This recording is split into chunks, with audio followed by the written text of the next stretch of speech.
के चरणों में नमन करते हुए,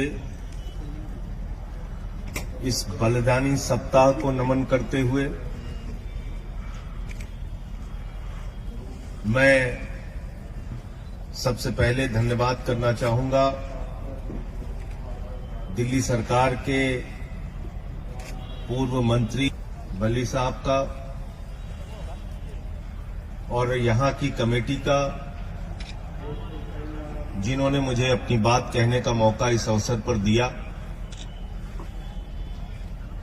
पूरे देश का किसान आज आंदोलित है। देश के करोड़ों किसानों की एक ही मांग है कि ये काला कानून वापस लिया जाए, और अपनी इस मांग को लेकर पंजाब में, हरियाणा में, उत्तर प्रदेश में, राजस्थान में, कर्नाटक में, केरल में, तमिलनाडु में, बिहार में, पूरे हिंदुस्तान के अंदर लाखों लोग सड़कों पे उतरे। और पिछले कुछ महीनों से पंजाब और हरियाणा में तो सारा काम छोड़कर किसान सड़कों पर आंदोलन कर रहा है, सरकार से फरियाद कर रहा है, गुहार लगा रहा है, विनती कर रहा है कि इन काले कानूनों से हमें निजात दिलाइए, इन काले कानूनों को वापस लीजिए।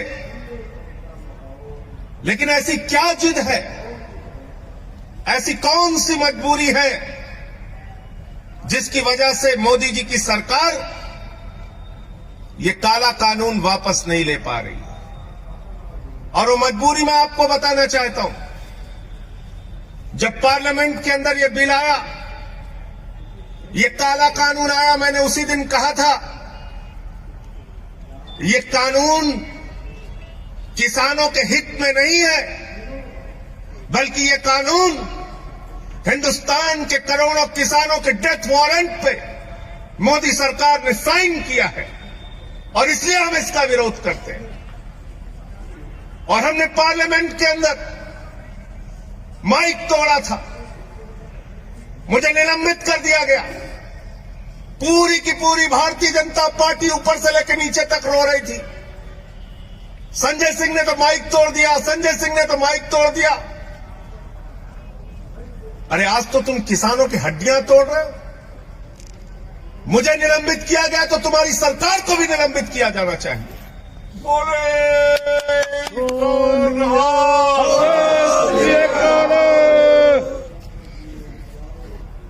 आप ये काला कानून लेकर आए, इस काले कानून के अंदर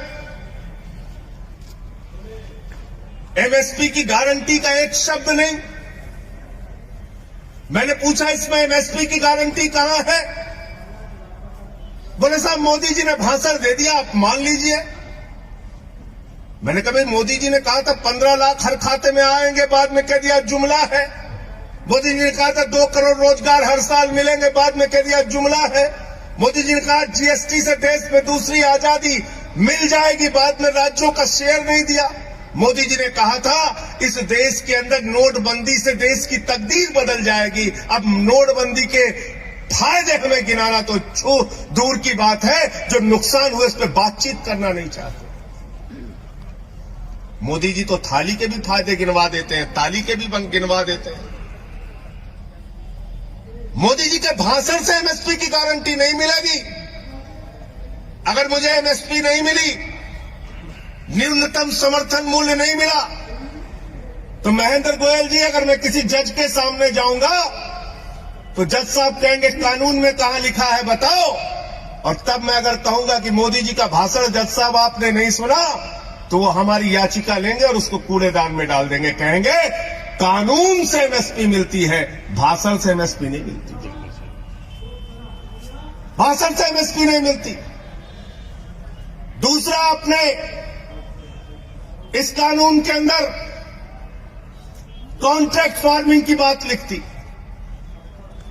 यानी किसान को उसके ही खेत में पूंजीपतियों का गुलाम बना दिया जाएगा।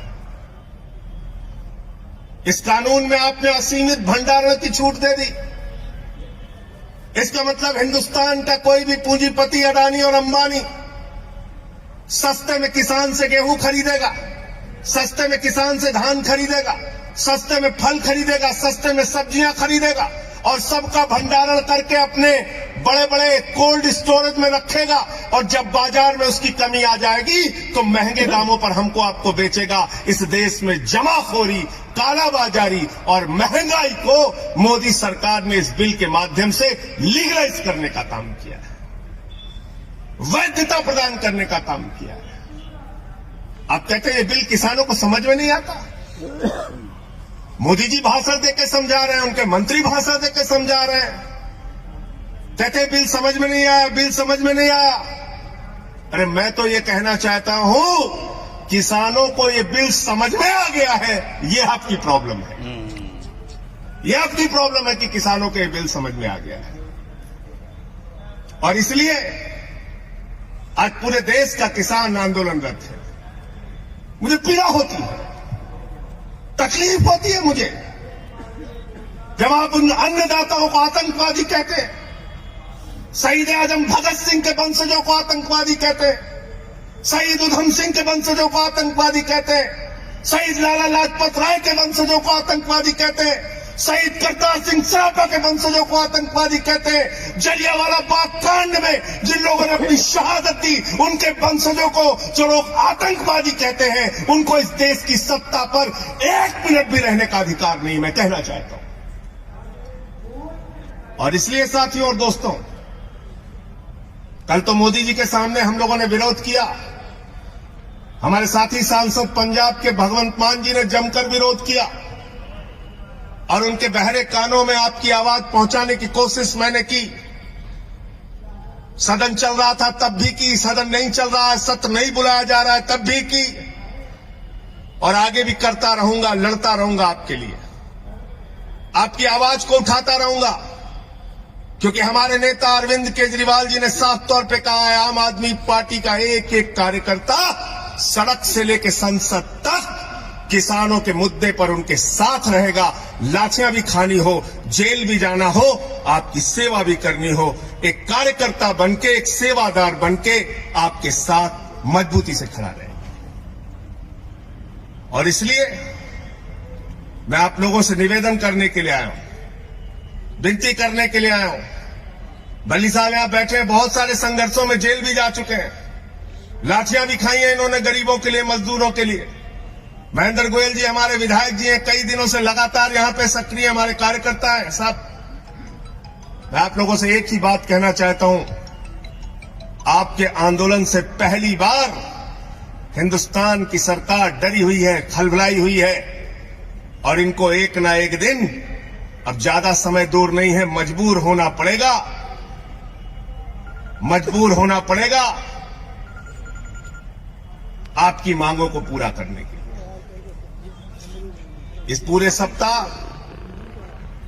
हम छोटे साहबजादों को नमन करके उनके सामने अपना उनके बलिदान को याद करते हैं, क्योंकि वो जो कौम है, सिख कौम, इसका इतिहास हिंदुस्तान की आजादी के आंदोलन से लेकर और उससे पहले हमारे गुरुओं की जो शिक्षा है वो बलिदान और त्याग की शिक्षा है, सेवा की शिक्षा है। देश में कहीं भुखमरी हो, सिख समुदाय के लोग सबसे आगे। देश में कहीं आपदा आ जाए, सिख समुदाय के लोग सबसे आगे। देश में कहीं भूकंप आ जाए, बाढ़ आ जाए, सिख समुदाय के लोग सबसे आगे। तो इस कौम को, अपने गुरुओं को नमन करते हुए, छोटे साहबजादों के त्याग और बलिदान को याद करते हुए, उसके सामने सर झुकाते हुए हम सब ये संकल्प लेते हैं कि इस लड़ाई को हम लड़ेंगे और जीतेंगे। बहुत बहुत धन्यवाद और आभार, आपने मुझे यहां बुलाया और अपनी बात कहने का